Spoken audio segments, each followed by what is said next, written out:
And as travel picks up this summer, travel scams may also be on the rise. Travel journalist Peter Greenberg joins us to talk more about this. Peter, always great to see you. So what type of scams are we talking about here? Well, first, let's start with the numbers. During the pandemic, at least $74 million was scammed from American travelers. That's just the amount we know that was reported. The Federal Trade Commission received 40,000 complaints of travel fraud. And it took the form of people being called on the phone and told they had won a free trip.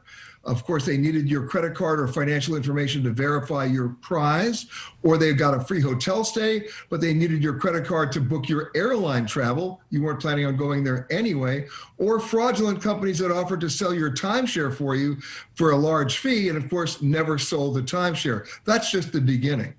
Wow. So what types of things do we need to do to protect ourselves? It sounds like if it's too good to be true, don't buy in.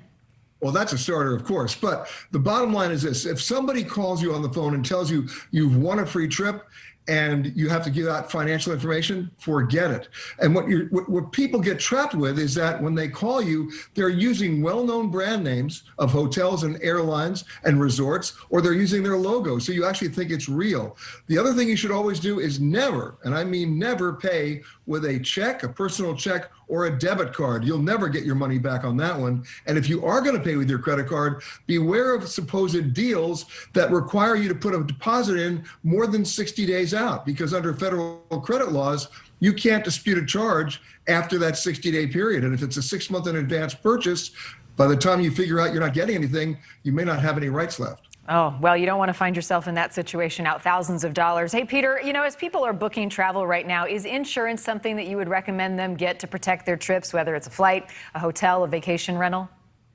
Here's the biggest problem. You cannot complete a transaction online when you make a reservation without either opting in or out of travel insurance. And you have no idea what you're being covered for. And what's even worse, you have no idea what you're not being covered for. If you want to do that travel insurance, which is actually called trip cancellation and interruption insurance, go through a travel agent or a travel advisor who can walk you through the hieroglyphics of that policy language so you know what you're not covered for. Otherwise, you've made a very bad investment. You're always traveling all over the world. How are things right now in terms of the delays and the cancellations, some of the travel headaches we've been hearing prior to the 4th of July?